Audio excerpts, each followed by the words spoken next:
Benghazi, 10 years later. Let's talk about that. Instead of focusing on winning arguments, we're teaching the basic fundamentals of sales and marketing and how we can use them to win in the world of politics, teaching you how to meet people where they're at on the issues they care about. Welcome to The Brian Nichols Show. Well, happy Monday there, folks. Brian Nichols here on The Brian Nichols Show, and thank you for joining us. Of course, another fun-filled episode. I am, as always, your humble host, joining you live from our Stratus IP studios here in lovely Eastern Indiana. Don't let cyber attacks or outdated business technology put your company at risk. Learn more at briannicholsshow.com/Stratus IP. Stratus IP, business technology simplified. Benghazi, 10 years later. Well, at this point, what difference does it make? A lot, some may say. And that's exactly what we're going to go ahead and discuss today, because even though it was 10 years ago, a lot of the things that took place in Benghazi, both in terms of how it impacted our national politics, but how it also impacted our foreign affairs, is still impacting us today. Joining us today is author and also someone who is boots on the ground, Ethan Chorin, joining us today on The Brian Nichols Show. Ethan, thanks for joining us. Thanks for having me. Absolutely. Thank you for joining us, and thank you for bringing some context here to the show today as we discuss Benghazi 10 years later. But first, do us a favor. Introduce yourself here to the Brian Nichols Show audience, specifically your role as it pertains to Benghazi back in 2012. Well, I was a diplomat in the early 2000s, posted to Libya when the United States first started re-engaging with Colonel Muammar Gaddafi, who's a figure that many may remember from the 80s, 90s, and before, as a very colorful dictator in the Middle East, who most notoriously was involved with the Lockerbie bombing in 1988, which again is back in the news today, the last couple of days, but maybe we could get to that a little bit later. My background is in international affairs. I was trained as an economist and spent much of my career in the Middle East. After leaving, I was in the Foreign Service for about 5 years, and half of that time was posted to Libya. After the, I then went on to other postings in the region and left the Foreign Service after, again, about 5 years, and wound up in Dubai working for a multinational on things that were quite a bit different. And in that context, the Arab Spring erupted, the series of uprisings against various Middle East regimes that started in late 2010 and continued on for the course of the next few years. And in that context, I was looking. I never thought I'd be back to Libya so soon, but I found myself pulled back to the city of Benghazi when the uprising first started there in February of 2011. And a Libyan American colleague of mine and I decided, somewhat not exactly on a lark, but sort of precipitously, that we would go back to Benghazi, and there was an opportunity for us to try to pull in American medical capacity, technology, and know-how into a country where the United States had just intervened to save the city of Benghazi from an expected attack by Colonel Gaddafi.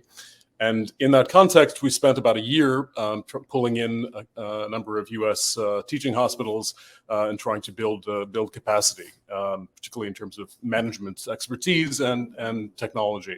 And in that context, we apologies. Oh no, the dogs like to join the show every now and then. It's fine. Don't worry at all. Actually, you know what's funny? I'll tell you a true story as you're going there.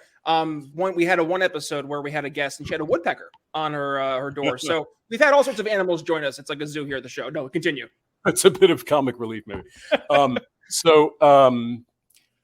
any case, this is the context in which I was in Benghazi during the attack in 2012 on the anniversary of 9/11. say the environment leading up to the attack was quite the security situation was deteriorating rapidly, and I had a very ominous feeling about that trip. We were in a situation where we essentially had to present ourselves in Benghazi in order to take care of some final arrangements on a contract that was quite important for say what we had worked for over the course of the previous year and moving forward. And it was a situation in which we felt if we sort of gave up this window of opportunity, that the chances of restarting it might be slim. And I think actually Ambassador Stevens, who was one of the 4 tragically killed in that attack on the U.S. mission in Benghazi, faced a similar dilemma. I think he was, and that is something that is not very well known to the general public. I think Ambassador Stevens was somewhat indirectly criticized in the hearings and the investigations following the attack for perhaps being a bit too adventurous, taking too many risks, that he put himself in harm's way, and that there wasn't really a significant reason for that. And I in the book that I've written about sort of reassessing the attack and its context, that's one of the sort of major sort of issues that around which I think the American public didn't really get the full story at the time. But perhaps we can again come back to that a little bit. Yeah. Well, and really quick, I wanted to pause really quick there, because I think you just raised up a really interesting point. It did have long-term implications when you look at our American political discourse here at home too. And there was a lot of, I think, of that politicization that took away from what actually took place, and a lot of the stuff that was missed. And I think that is specifically why having you being able to outline this today is so important, because a lot of folks only have that memory of the politicized event. They don't have the breakdown of actually what happened. So I think that's exactly why what we're talking about today is so pertinent when you're talking about this 10 years later. Yes, well, I think there are two spheres. I mean, or may I approach it this way? There's something that I sort of call the Benghazi paradox, which is that the attack and the scandal that followed generated an enormous amount of noise in the United States, political recriminations, much of it around who was responsible, whether it was the right, the left, was the left covering something up, was the right being essentially using the attack as a means to discredit and disable the presidential campaign of Hillary Clinton. All of that stuff basically it just absorbed an enormous amount of media attention. And I think it's fair to say that the Benghazi scandal was one of the most sort of talked about events in modern, maybe not even modern, in American political history, in terms of the sheer number of words and the sheer number of broadcasts dedicated to looking at this the evolution of this issue. But we really don't today, 10 years later, we really have no idea what about sort of the origins of the attack, I mean, we mainly the origins of the attack. We have some idea of what happened during the attack itself, but we also have very little idea of how this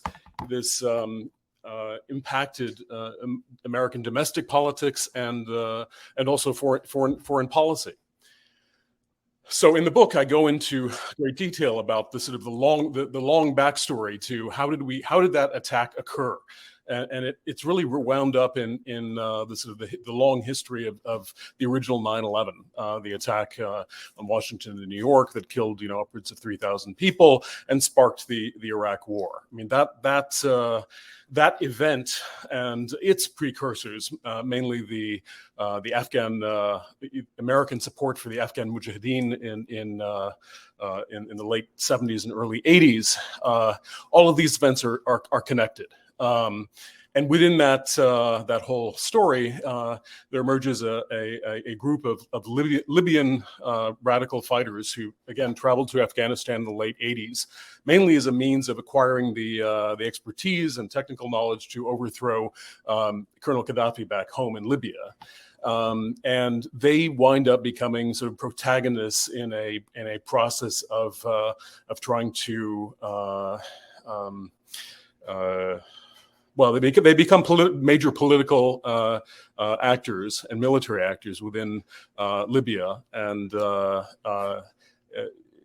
that story is rather complicated, but it touches on the process of extraordinary rendition, where the United States tracked down and delivered back to several countries following 9/11 radicals who they suspected of being connected to Osama bin Laden, etc. And then following that, there was a sort of a flip in policy where we at least partially tried to see if we could rehabilitate some of these individuals, and sort of fold them into a process of reform,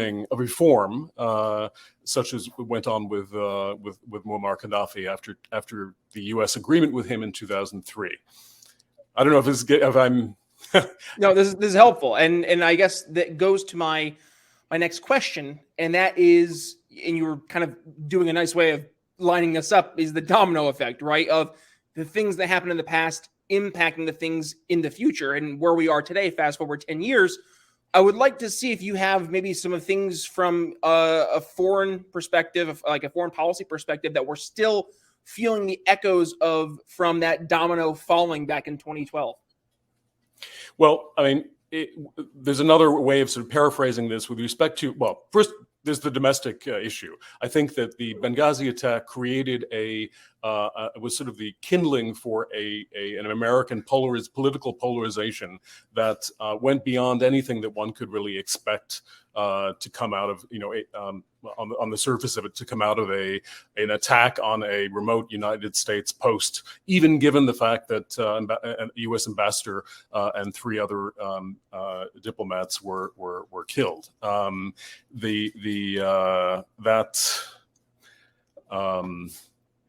That event, as I explained in the book, there are several features of the attack itself that lent itself to being politicized, and a lot of it had to do with its connections with the original 9/11. The fact that it occurred on the anniversary of 9/11, the fact that that it was that we had obviously a first death of a U.S. ambassador since the 70s, but also all of the other political issues that came along with 9/11 and the emphasis on protecting the American homeland and security and identity issues, and very significantly, the fact that the attack occurred in the last lap before the 2012 election. So immediately there's this context for politicization. And in addition to that, you also had the fact that social media was evolving at this point very in ways that weren't really quite fully understood by the political community and even the media.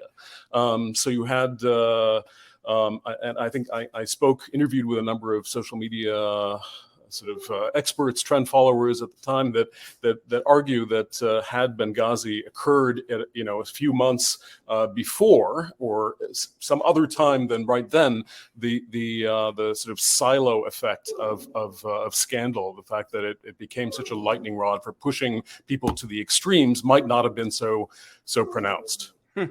But getting back into your questions about effects, I think that directly from that, I think the Benghazi scandal morphed in from the question of who was responsible and whether there was a so-called cover-up of facts related to the attack into things like Hillary Clinton's emails. If you remember, that was an issue around whether Clinton, the fact that Secretary of State Clinton used a private server for her work emails. This is really unfortunate. It's a-okay. We've had worse things. So we have, essentially by the time the election came around, you had the Benghazi attack morphed into other scandals, which sort of detracted from the fact that from where the momentum first started. So, it's interesting when I interviewed senior Obama administration officials many years later and asked them what was how did they rate the impact of Benghazi on American on the 2016 election 4 years later. And they rated very high, and that's there's a sort of a retroactive sense that in fact Benghazi was a major, if not in fact the major force behind the election of Donald Trump. And that goes to, again, the sort of the polarization, the fact that the email scandal or pseudo scandal, depending on your point of view, came out of the Benghazi attack and the investigation into it. The FBI James Comey director statements about that seem to suggest that Clinton was under was going to be if she were elected, would be under a criminal investigation with relation to the emails. The fact that the Russian cyber attacks themselves employed a variety of memes and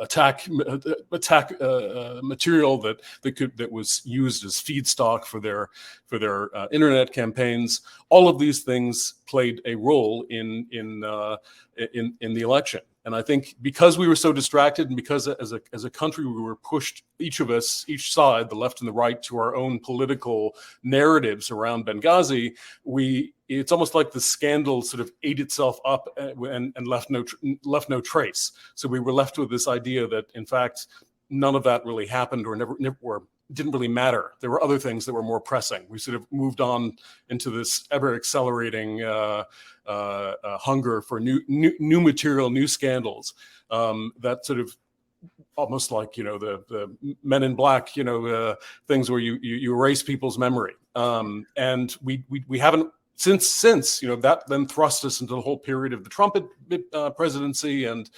the pace of American politics and the sort of emotionality of it has just increased. So you have that sort of effect. We're all obsessed with, or certainly the mainstream media has been obsessed for the last several months, if not years, with the personality of Trump and whether and views of him on both sides, right? But we've sort of forgotten what's come before. And then with respect to foreign policy, you had in the wake of the Benghazi attack what has been described by, again, many senior officials with whom I've interviewed for the book, this sense of a profound risk aversion, that nobody wanted to, the whole climate of the Arab Spring and whether the United States was going to intervene more deeply in places like Syria, what it was going to do about Yemen, where another sort of significant rebellion was underway, increasingly with the support of Iran, all of these things, and then what was going on with Russia. There was just this overall sense that now more than ever, the United States was just not willing, and the Obama administration was not willing to take significant risks on behalf of Benghazi became sort of a symbol of the fact that the one place where we did intervene, Libya, had turned out to be not produce the positive results that we hoped for. So we would and Washington as a whole was afraid that if actions were taken on the ground abroad, that these would and that things didn't go well, that this would result in yet another series of committees that would call witnesses to testify and just generate more of this sort of the spectacle that the Benghazi attack did. So I think that had a huge impact on just sort of the United States' general posture towards the Middle East as a whole, and indirectly our major adversaries who are looking at the Middle East as a playing field in which any retreat on the part of the United States could be an opportunity to put their foot forward at our expense. So you had that applies to Russia first and foremost, perhaps, and China, and certainly a number of extremist groups that say use the Benghazi attack as a signal to come in force. And in fact, one of the first casualties of this was that Libya and eastern Libya fell to allies of Al Qaeda and later the Islamic State, which probably would not have happened, or at least not have happened so swiftly had the Benghazi attack not occurred. Well, Ethan, we are unfortunately already hard pressed for time, which means the audience knows it's time for our final thoughts. And I'll go ahead and kick things off here. And that is, folks, 'tis the season to be merry. And with that being said, yeah, actually today is the last day. Today is the last day that you can go ahead and get things ordered over at the shop, briannicholsshow.com/shop. If you want to guarantee it will be in time for Christmas. So again, if you want to go ahead and get that awesome gift for the liberty lover, that freedom fanatic in your life, we have t-shirts, backpacks, yard signs, and more. Head to briannicholsshow.com/shop and use code TBNS at checkout. Again, today is the last day, so we're airing here Monday the 12th. If you want to see those gifts guaranteed at your doorstep to give to your loved ones for the holidays, make sure you go ahead and get things ordered by the end of the day today. That's my final thoughts. Ethan, what do you have for us? Well, if you haven't reached capacity with your gifts, my book is called Benghazi: a new history of the fiasco that pushed America and its world to the brink. And the book itself is not burnt. That's just the cover. Yes, the graphic artists had a bit of a go with that. There you go. But yeah, I think the major takeaway here is that Benghazi really hasn't been done justice, not in the sense of who was responsible necessarily, but its general context. I think the Americans have a sense that it was a massive waste of time that really doesn't merit any additional scrutiny. But it's full of lessons for how America is both losing power in the modern era and ways in which it can prevent such a political blowout in the future.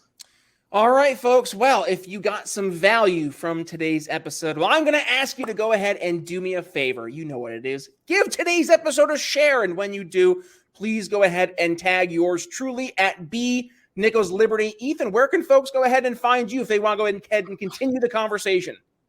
Well, I have an author website, ethanchorinauthor.com, and I have a newsletter, and I take questions from people that I try to answer at the end of every month, and there's some giveaways along with that as well. So I'd love to hear from people. Awesome. Well, how about this, folks? We'll make it easy for you. We'll include all those links in the show notes. Now, there's two different listeners we have here on the show, Ethan. We have our audio listener and we have our video listener. So for our video listener, yeah, hey, what's up, guys? Video is found on YouTube, Rumble, and on Odyssey. If you're joining us here on video, please make sure you've hit that subscribe button and little notification bell so you don't miss a single time we go live. But then over to the audio listener, which I know is 95% of the other folks out there, please go ahead, click the artwork in your podcast catcher. It'll bring you over to briannicholsshow.com, where you can find today's episode. You can find the entire transcript from today's episode, all the aforementioned links of today's episode, plus, ready for this, all 641 other episodes of The Brian Nichols Show. No wonder I've been so tired. And otherwise, folks, if you've been getting value here from The Brian Nichols Show, well, you can go ahead and support the program one of two ways. You can either become a supporting listener at $1.99 a month over at briannicholsshow.com/support, or you can go ahead and support the show with a one-time PayPal donation. Either way, it goes right back into the show, so we can have amazing guests here like Ethan to leave you what? Educated, enlightened, and informed. And oh, by the way, before we go ahead and wrap things up, one last thing, folks. Did you know that we have our candidate school getting ready to get things kicked off here in the new year. If you are interested in running for office, or you already are running for office for your local election, please go ahead, sign up for our candidate school. We're going to show you the basics of how to win your election, how to do the basics of fundraising, messaging, and more. Head over to briannicholsshow.com/candidate school and sign up today for our candidate school 101. All right, that's all I have for you guys. Thank you for joining us. And with that being said, Ethan Chorin joining us here on the Brian Nichols Show. We'll see you tomorrow. Listening to the Brian Nichols Show. Find more episodes at briannicholsshow.com.